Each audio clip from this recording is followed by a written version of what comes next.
Today is the day, Oakland. One best of 5 separates these teams from the title of Summer Champions and runner-up. Cloud9 fans hope that this Cinderella story from last ends with a championship title, while Team Liquid fans dream of this title being another in a long era, which continues into their first Worlds. Hello, everyone, and welcome to the Na Lcs Countdown, where for 30 minutes we open each team's trophy case and preview the day's heroes until the timer reaches 0, and we jump into the opening ceremony. We got to welcome Solo to the desk for Finals Day. What is this? What do we? Well, the Jenga was pretty impressive. Jenga. Oh, okay. And it looked very precariously balanced. It's the most impressive part of that to me. Really? Already on the whole opening, not the shot to the bridge. Doesn't matter. Massive arena with tons of fans. Did you see that But Jenga? did you see that Jenga? Simple minds, simple pleasure. Exactly. I love it. I love it. Well, again, Solo, thank you so much for joining us here to preview the day's matches. Mark, though, it was my understanding that yesterday you were on the ground with the fans to experience the tailgate. So let's take a look at what you and the camera crew caught. Hey everyone, it's Mark Z here, and I'm outside Oracle Arena before the games just to get the fan experience in the fan zone with all the booths set up. So let's go take a look at everything. We're going live the whole everything, right? I'm not gonna cut for... I don't know if I'm the right guy to be on here. I'm pretty sure it should be Jack for doubting Reaper. I never doubted him. I'm a team player too, so if I need to get benched, I'll take one for the team. Cornhole. This is my favorite. Every time we have look lives, I talk about the cornhole. Do I get to throw an Emin? Am I allowed to? One shot, one kill. Did we get that? Okay, good. That's the most important shot we're gonna get all day of me doing something good. You guys know how much I love cosplay, so of course I have to get my shots in while I can. Hey, can I get a picture with you guys? Do you remember me from Delta Fox when I was the analyst for one of the worst challenger teams ever? Do you guys mind if I get a picture with you? A coach, an analyst? I don't know, you remember me, right? You were our budget-ass coach on Curse, dude. On Curse? I blame you for We were good on Curse. We were better on But I'm still not giving you an interview. What happened with Delta Fox then? I don't know, you guys tell me. That's what I said. I said, do you remember me from Delta Fox? So can I get a picture? All right. Wow, 100 Thieves are crazy. Oh, there's Nate Shot. Maybe we should go try and harass Nate Shot into giving us free merch, because I haven't gotten any from 100 Thieves yet. Nate Shot! I'm a big fan! Nate Shot! I would love a Mark Z shirt. Thank you. Thank you very much, Jeff. I'm a large. Usually there's 2 E's. It's okay. I'm not mad. I'd rather get free merch that's not quite right. Then no merch at all. Than no merch at all, which is why I was disappointed. What's on with the other side of this? I don't know. FlyQuest. What does that say? Showing greatness? Showcase greatness. Yeah. I think for me though, my favorite part was the reunion of the Delta Fox squad.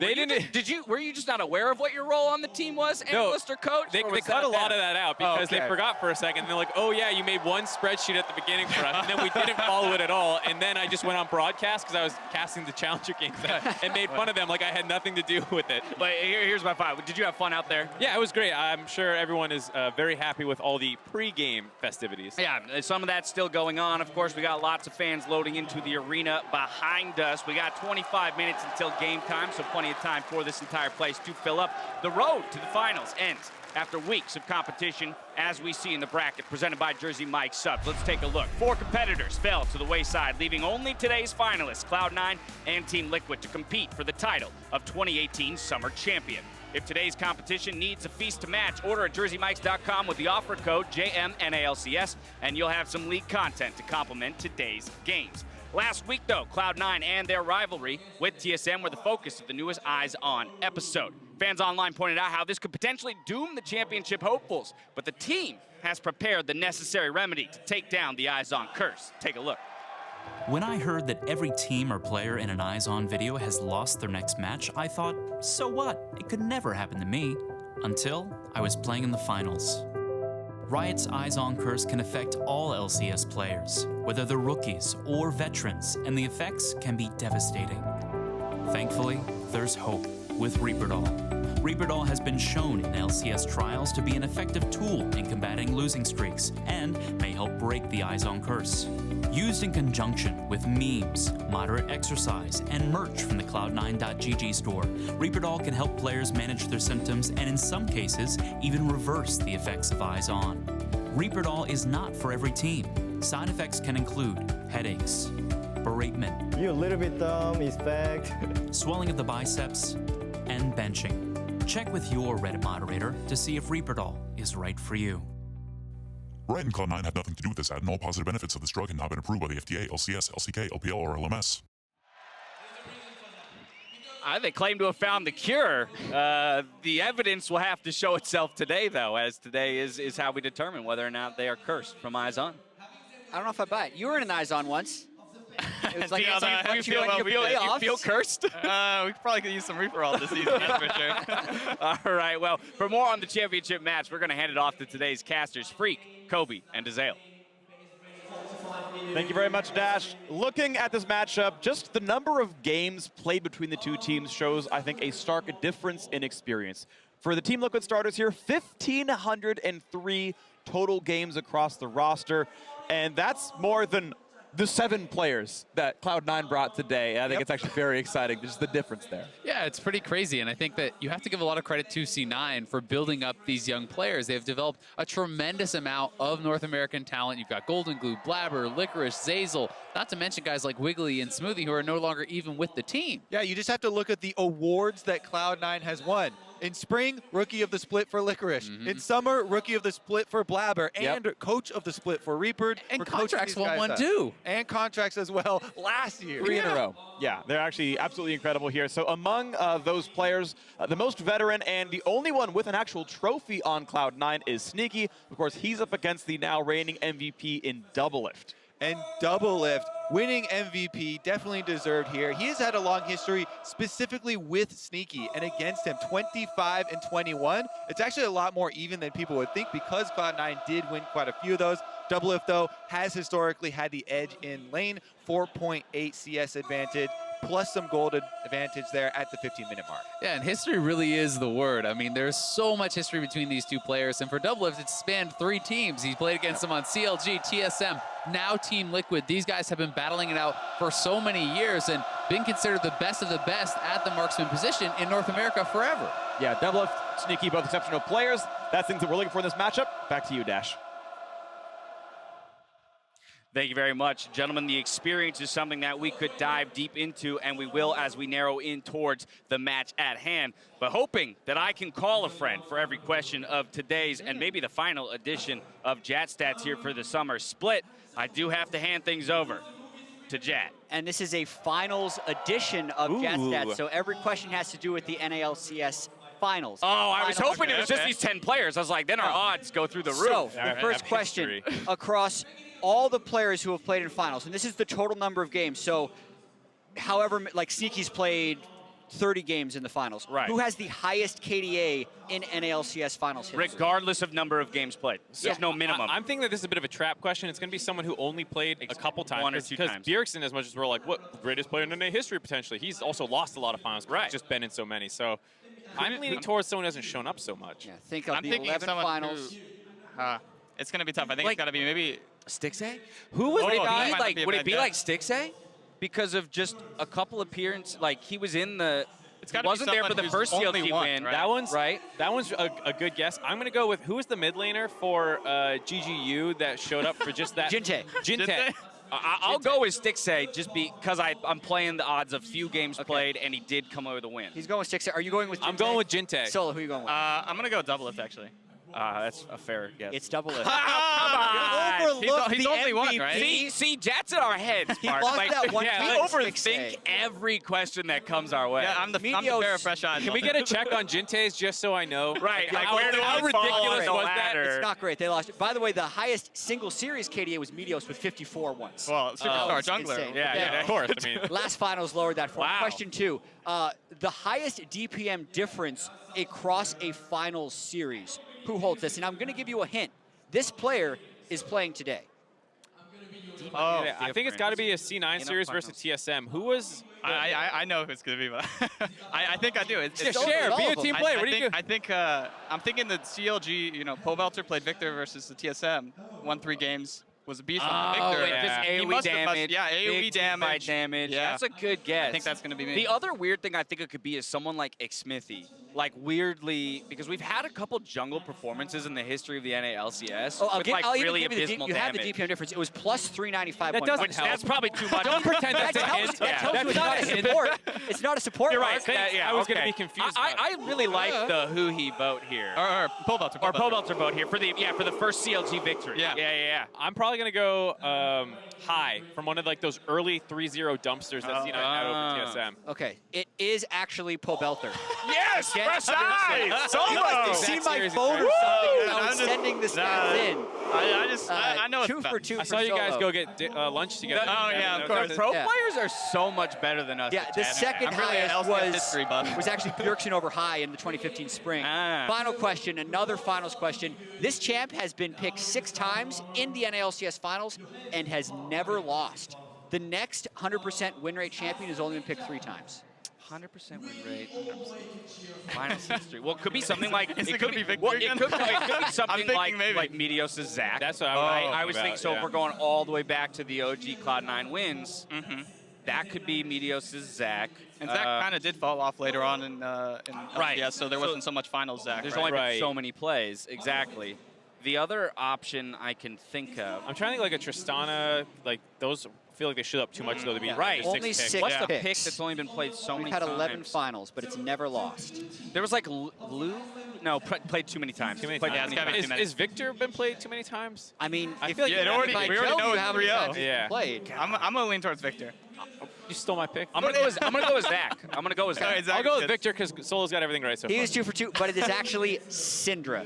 Oh, really? 6-0 in NA She's LCS only been played 6 times Yeah, that's in shocking NA to me. Finals. That's surprising. Yeah. Anyway, that'll do. There's so many fun facts here. Hey, like, I got 1. Solo got 2, and you got 0. Jintae's KDA was 2.4 mark. Close. So not close to the Oh, really? highest of all time. Right there. Like It was right, a 5-game series. You know, right there. Right there. I love it. I love it. Hey, Oh, I by mean, the that way, was Double as bad as I Sneaky expected. are 3rd and 4th in all-time NALCS kills, 94-93. So in fight. yeah, and if Sneaky gets 23 kills this series, he'll pass Bjergsen for #1 in the all-time wins. Woo! 23 kills in I a can see series. that. It can happen with a 5-game series, without a doubt. It's time for a quick commercial break. When we return, we take a closer look at the Cloud9 trophy case and preview the paths that both teams took to arrive today. Don't go anywhere.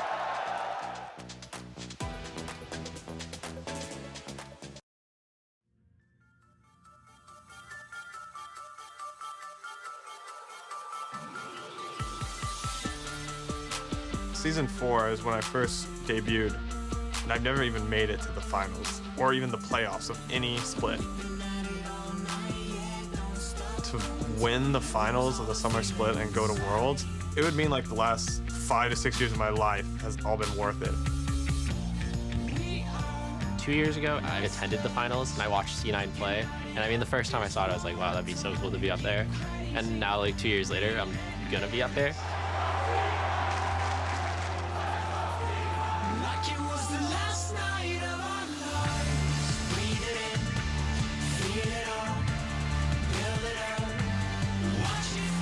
I think they are making really amazing story, but I think defending champion is way better story. They all have to prove something, but us ourselves, like we also have to prove that we're still the best in NA LCS. Hear the chants of the fans, they know it's over. They are pushing themselves forward to protect their reign over the LCS. Team Liquid will find themselves on the final stage in Oakland. Minions, they can end the game. I think C9 have done it.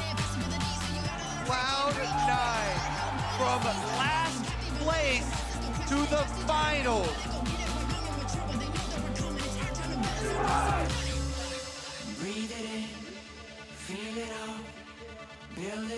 It's been 3 years now, and I still haven't won a trophy. And I feel like I'm so much better than this. Both of us won it in equal amount, but our motivations are really different. I think if I win this one, then I'm at 5. to me, it's just trying to cement my legacy.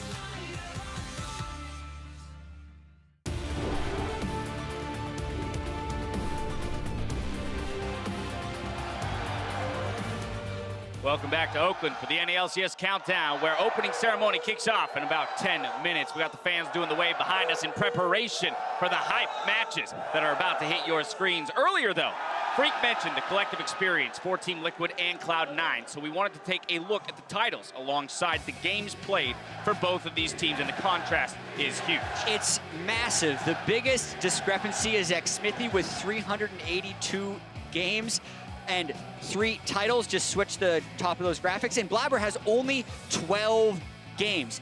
TSM has played more playoff games in the past 3 weeks than Blabber has played games in his career. Well, just look at the totals as well. With 5 players, they have 500 more games than a 7-man roster and 11 championships to the 5, all those coming from just Sneaky and Svenskeren. I mean, Solo, talk to me about how much experience actually weighs on a player's mind, because not too long ago, you were in a position like Blabber or any of these rookies, you know, maybe staring across the Na LCS stage at different top laners with years of experience on you. So how does that really play into the way that you approach a match and stack up against some of these guys? Well, it does a little bit, just because in a best of 5, being able to adapt really quickly and kind of mold your playstyle around what the other team is doing and other top laner is doing is really important. So, you know, just having that experience to call back on means a lot, and it will, I think it will affect the outcome of this game. And we want to talk about experience, then the most experienced player to a lot of degrees is Doublelift on this stage. His trophy case dwarfed by only one person's, and that would be Bjergsen. And that's crazy considering just a few short years ago during his time on CLG, he was memed. He had his own subreddit called Doublelift's Trophy Case, which was empty. There was never any post there, and now he is competing with the greatest all-time player in the West, or in North America, against Bjergsen for the number of titles. Exactly. A win here matches Doublelift with Bjergsen for 5 Na LCS titles. Doublelift also picked up his first MVP this split, so winning back-to-back titles goes a long way. And again, the other side of that coin is the C9 youngins, right? Those guys like Blabber who have such little experience. Golden Glue, who we saw the feature on, he's been in the LCS, he's been around the scene, but still doesn't have that playoff experience. Yeah, not only just the young guys, but Jensen, who's been in this league for a really long time and still has gone to multiple finals and not been able to get that trophy. I think this is a really big moment for him to finally get that one, finally, you know, go into Worlds as a first seed. And Sneaky, too, who has had a ton of success early in his career, but hasn't been able to grab another one outside of the original C9 roster. Yeah, it's been over 4 years since Sneaky won his last title. Blabber was 13 when that happened. Now Blabber is starting alongside him in this game. So the difference in experience, I think, definitely between Sneaky and guys like Blabber, Licorice, and Zazel, who only started playing pro at the beginning of 2018 or halfway through 2018, is a really interesting dynamic C9 has. Yeah, I mean, outside Ole, every single member on TL has been playing since the inception of LCS. Not necessarily in LCS, but competitively somewhere in the world. Yeah, and it's interesting when we track C9's journey, analogous to TSM's, where we talk about TSM, they're trying to recapture that identity of winning, the legacy of winning.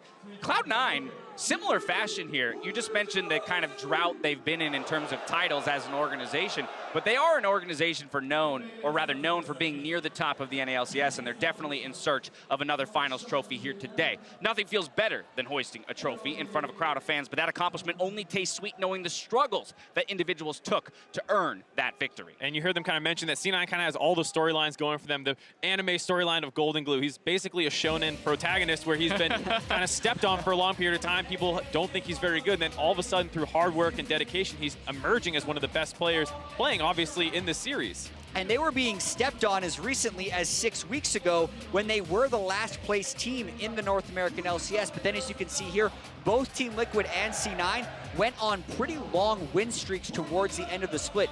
2 of TL's 3 losses in their last 10 games were to C9. So they were both right at the top of the league. I mean, to be coming out of week 3 with only 1 win, I mean, that's just, it's tremendous, this up and to the right that they have had here near the, or on the second half of the split. But with all that said, it's not as if Team Liquid isn't without their own epic journey to be told. Right. I mean, like, narratively, they feel very far apart, but in terms of actual performance, both teams have skyrocketed in the second half of the split. It's just that it was more expected out of Team Liquid, given that they won Spring Split, and then there was that bit of a letdown at MSI where they had a lot of people expecting a lot out of them. They made their own little rally there and then fell apart in the tiebreaker game. So I think Team Liquid still has a lot to prove, even if it's not quite the inexperience and missing trophy cases that we see on some of the C9 guys. Yeah, if anything, there's an incredible amount of pressure for them following a poor international, showing to step up here on the stage and win in somewhat definitive fashion. You don't want to take a step back from your spring place finish before heading in to international competition. Yeah, now that TL is going to Worlds, they really want to show like a good performance today, so that they can kind of get that momentum moving forward. They can show that they're the team that NA wants to have them represent, and they want to be able to perform at international. And speaking of, Avli caught up with Coach Kane, who's excited about the potential slugfest this finals could promise. Thanks, guys. Kane said that he is very excited for today's match, and he has a lot of faith in his players. He said that the team fit as much practice as they could into their busy week of travel, and they feel super confident coming into today's finals. He said that he knows Cloud9 had a little bit of a rough start at the beginning, but that's not stopping them from respecting them as strong opponents and as a really strong team. Guys, we have a great series ahead of us. Back to you. Strong opponent, strong team across the rift from them. Of course, coach of the split in Reaper. I think we should acknowledge as well that Kane led this team to, this isn't a dud of a coach on the other side. There's just been so much conversation about the way that Reaper has shaped the Cloud9 roster and those young guys, but Kane has put together a pretty phenomenal team. And don't forget, Kane worked with Reaper about 2 years ago when he was the bot lane coach officially and helped level Smoothie up a lot. So these guys are very familiar with each other, and I'm sure Kane kind of wants to get his revenge for Reaper winning coach of the split and all that. 4.5 minutes to the opening ceremony. I want to get some win conditions out there on the table. So break it down for me, Mark. TL, what do we got? Yeah, of course, I got TL. And so for me, the first thing is I want to avoid the game-playing metagame. Not that you can't pick it, but what a lot of times happens is you leave it up and then you take some kind of counter pick into it to try and smash it or scale similarly. I don't want TL to play that game against C9 here. You know, Licorice was not playing too much Gangplank, but started to pick it up towards the end of the split. I also want Pobelter to get counterpicked when possible. Doesn't matter if he gets the Swole Bros or Jensen and Blabber. I'm concerned about him getting picked apart by either of those duos, and so I want him to have as much information going into his pick as he can have. Smithy early invade for Vision to make sure that they're tracking, especially Blabber if he's in, and then the Kindred Zillion if Blabber and Jensen. I just really think Kindred's so powerful that they don't always need the Zillion and vice versa. Yeah, I really do think C9 needs to deny that Kindred Zillion when Blabber and Jensen are in. But for C9, things they really need to focus on is to have Sneaky have some type of success in lane. It can't be Sneaky in lane lull or like his stats in 2018. Otherwise, Doublelift can run away with the game, much like he did the semifinals. And to help with that, I want to see them pressuring the solo lanes. That draws Xsmithy away from the bottom lane and prevents Doublelift from being completely taking over the game. And something that's really hard to quantify for C9, but is to not be afraid of this moment in this arena. We saw the experience earlier. They have 3 players who are in their first year as professional gamers against the defending champions. That experience difference can be huge. C9 has to find a way to block that out. And we're working through the win moments of past NA LCS finals on the big screen behind us in the arena. So again, hype building. You can feel the tension in the arena building. But Solo, how do you reconcile with some of those win conditions? The big thing that jumped out to me is, of course, the GP comment on both sides of the equation. So there might be a lot of, tit-for-tat stuff going on in Champ Select. Yeah, I think especially the first draft will be telling about, where teams want to pick GP, how much priority. You saw yesterday 100 Thieves were picking it really early because they knew that if they get someday on that champion, they'd have a really good time. It's going to be, it's kind of a feeling out that part. It's going to be really important that they don't let Doublelift kind of hard carry, especially through lane. You really just want to be able to make someone else on TL have to beat you. And Impact said recently in an interview he thinks Licorice is the best player on C9. Wow. That wasn't true in spring when he wasn't playing tanks, but now that he can play tanks, that changes the equation. So that's an incredibly important matchup here. Go ahead. I was going to say, and the GP war thing, like if winning the war means that TL is forced to ban it, I'd rather see them lose that part of the war as opposed to the in-game war where they're getting smashed by a GP. And if I must, one more thing, I think Malzahar is going to be like really big, especially if they put in Golden Glue. And I think just in general for TL, having Pobelter on that champion just kind of gives him like a really easy mission for the game. Yeah, now Jat, you talk about not being afraid of the moment for Cloud9. And again, the moment that these youngins are about to experience, stepping up on stage, having the announcement in front of the crowd, hearing the roars of the fans who are about to watch you play for the biggest title of your life. I know. That's how do you not let that affect you, man? Both of these teams have mental coaches here. I've seen them walking around with the players. They're taking walks. They're trying to blow off steam. They're trying to get the right frame of mind for this moment. But you can talk about it all you want. It's experiencing it that changes things. All right, here we go. A minute ahead of the opening ceremony. Let's get some predictions on the table. Who's going to be the 2018 Summer Final Champion? Mark. I'm going to go with C9 3-2. I think that they'll be able to overcome never playing League of Legends like this before in front of a crowd. I think these young guys have a lot of guts. You haven't seen them be scared before, and I don't think this will change that. Be too close series. Solo, what do you got for me? I've got 3-1 TL. I think the veteran experience is going to mean a lot, especially in this stadium. I think that they are able to adapt faster because they just have more, experienced players. They have more versatile, and I think, yeah, they're going to take it. All right, Jat, what are you thinking? I think C9 stumbled on something special halfway through the split. I think they got this 3-2, and we're going to see all 7 players. All right, I want to see all the games we can. 25 seconds on the clock. Let's head out to the stage as we close in on the 2018 opening ceremony.